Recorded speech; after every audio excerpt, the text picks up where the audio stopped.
This guy's like the riskiest player. As like spots one now. Huge kill by Gigatis right here. Edward's got to come up huge right here. Zeus coming up behind. If he can get like one kill on the left here, then the round's on. Kills the bomb guy. 1v1 and the bomb is down. Now let's see if he is truly Gigatis is really a smart low HP. player.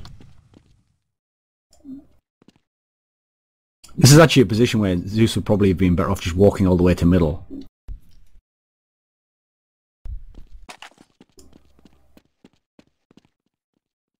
Oh, he's going to go for it. Did Gigatis hit him there? Oh. I mean, we don't want to be too harsh on Gigatis because he has got some kills now, but he's also blown a bunch of rounds here. I mean, the Navi players have also won them well. Like, I'm not sure in that particular round that Zeus necessarily deserves all of your ire for his intelligence. Yeah.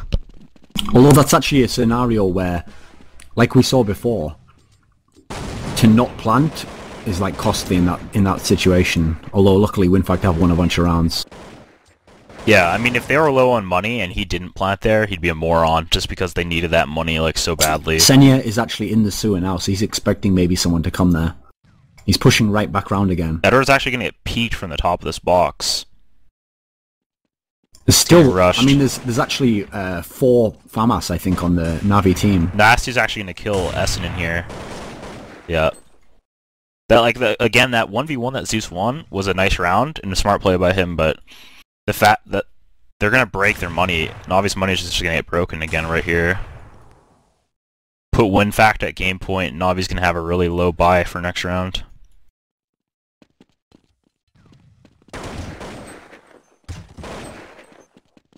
Navi's just not looking as sharp as they did versus SK. I feel like Edward and a bunch of people in Navi have been missing really easy like Colt sprays. Like, by the way, someone told me the winout site is down. So in that case, tell people to go to justin.tv/winoutnet.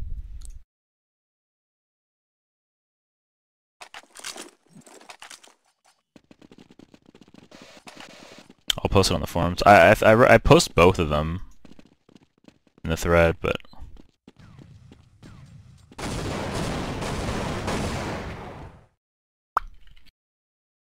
So this is a huge round for, like, WinFakt can't lose this round. Like, they have Deagles. This should be the game-winning round right here.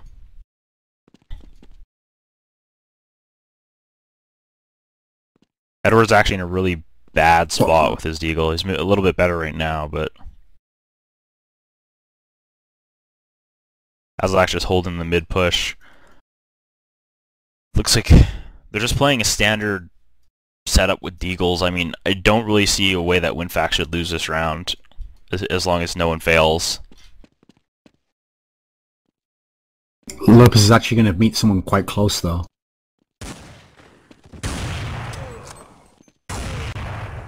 It's a nice pick There's by one Azlak. kill. Starks And they have just information hiding. now with 40 seconds left. So rotating fast can happen.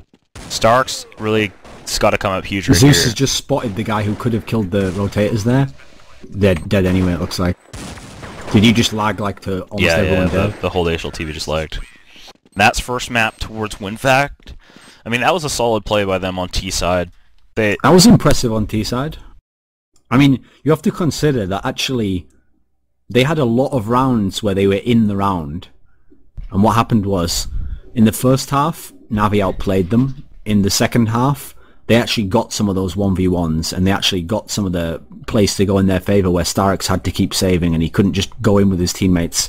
Yeah. So actually they had the Navi strategy go awry.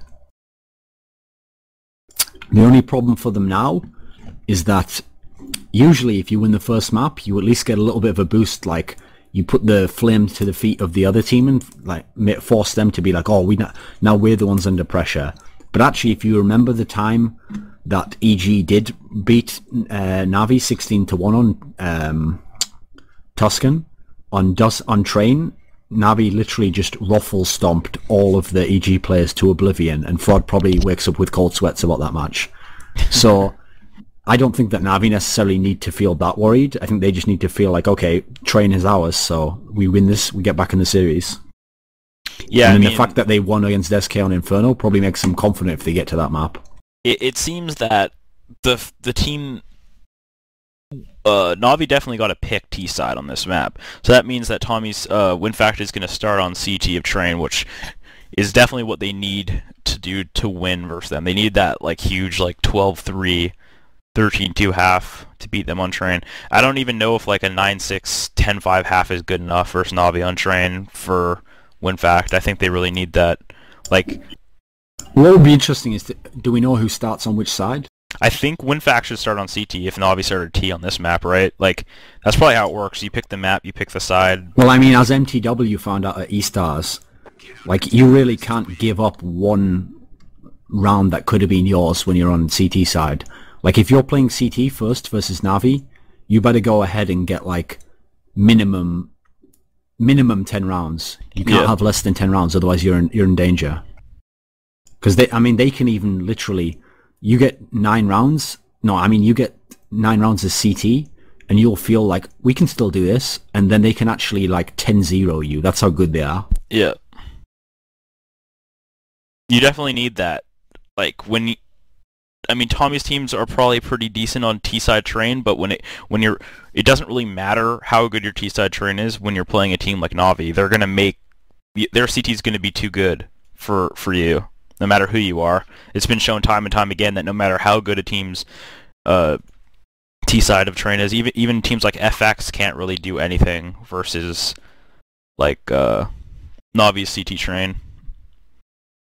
I mean, I'll put it this way. This is the best way I think to describe it. Navi have lost a CT, they have lost games on Train, but nearly all of those games, they had some kind of slip-ups on their own side. I've never actually seen Navi lose on Train when they were, like, in full force. No one's ever, like, matched fists with them and actually, like, knocked them out when it's, like, a full-on bout where both teams are going as hard as possible and everyone's playing to their peak. Yeah. I mean, is that fair to say? Yeah, I mean, no one really can take that many T rounds. I mean, the best case scenario, I think, for a team to beat them on Train is to get the T pistol in first gun round, and then they're only probably going to get like 7 rounds on T side, and that's like best case scenario, right? And then they still don't let people do that. Plus, because Navi have just won like 1 billion rounds on CT in their careers, like, usually I think it's a disadvantage to go CT second half, because even if you are really good, usually if you like are forced to get 10 or more rounds as CT to win the game, then you're the one who's under pressure, because you're like, oh crap, if anything goes wrong, then if our money gets broken once, then we might just lose the whole game. And then if you're buying ops, you're feeling pressure, because if you miss the shot, you know you might have fucked up the whole game. Navi's actually one of the few teams who seem like fairly relaxed when they're in that situation. Like, until they get to like game point, they'll still be playing the same way, and that's part of why I think they're just so amazing. Yeah. Like, I'm looking at past results versus like what we would probably consider the best T-side Train team. FX, Navi versus FX. The last time they played was at the Intel Challenge Super Cup. I think that was online. That's a perfect example. I mean, didn't FX? Oh no, actually, I'm thinking of a different game. Keep going. Yeah, they Navi 12-3 them, and then FX 12-3 them back, but again, low T rounds. And then FX 11-4'd them on CT Train, and then Navi 12 won them. That's another good example of just... You mean at the World Championships? I just closed the box, but I would assume so. That's a great example, right? FX is in the final of IEM World Championships. FX has been playing great all tournament. They get 11 rounds as CT first half on Train, and FX is a really good T-side Train team, maybe the best. And what does Navi do? They 12-1 them and just close them door right on them. They're like, laters bitch, round 2. Yep, and then FX actually beat them at the European Championship, but that was when I guess they hadn't really been practicing. That was the third place game as well, though. Yeah, and they 16-7 them, but they 10-5 them, and they got 6 rounds on T. It's nothing too crazy. That's the thing. There's always been some kind of extenuating factor you could bring into play whenever Navi did lose on Train. Yeah.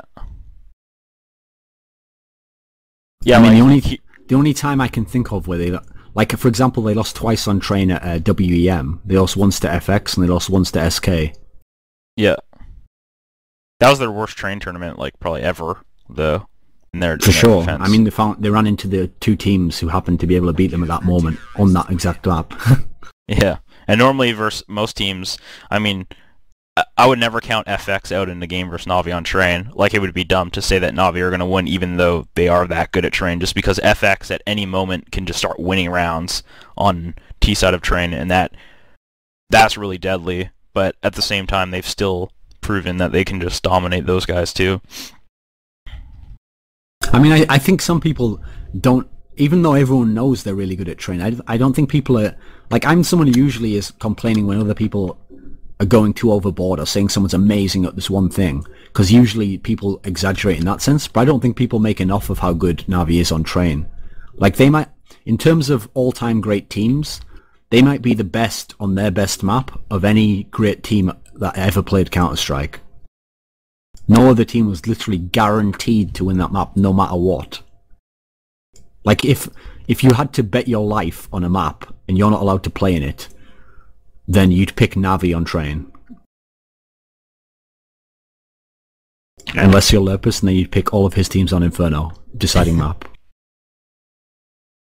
I think the only other team that can compete with them on train in terms of, like, it being a really good map for them was MTW in 08.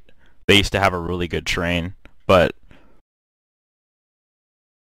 but in 08 MTW I think was a little bit like high, like they were leagues above people on CT side rotations and stuff, and people hadn't really thought about CS that way, I don't think. Plus Sundo was like hitting everything. Yeah. I think, by the way, when you talk about like teams that, you know, won big back, like of all the great teams like Navi 2010, like Fnatic 09, SK back in the day, the MCW team actually, I would like for someone like you to do an article on who dominated tournaments the hardest out of anyone, because I have a feeling that MTW probably has the biggest wins in 08 out of any team consistently over other teams. They used to 16-0 people on maps. They 16-0'd like FX, and I think they 16-0'd Mouse Sports. Well, I mean, actually at the beginning of this year, before Navi, I think it was the beginning of this year, before Navi actually became mega and won all the tournaments, I actually wrote an article that was called In Search of the Greatest Team of All Time.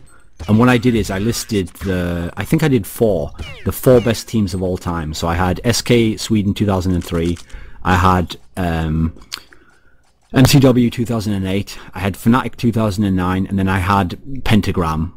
And so these were the four best teams of all time. And then what I did is I compared them all on different criteria. So like, how good was the competition when they played? How dominant were they? How consistent were they? Like, all these sorts of factors. And so I mean, it would be interesting to actually do an update to that. So actually I might do that, because I couldn't factor Navi in there. And just in terms of averaging all of those factors out, Navi probably get to be number one, because they dominated in an era with like really good teams, really good competition, tons of tournaments. Like, they have almost every stat in their favor.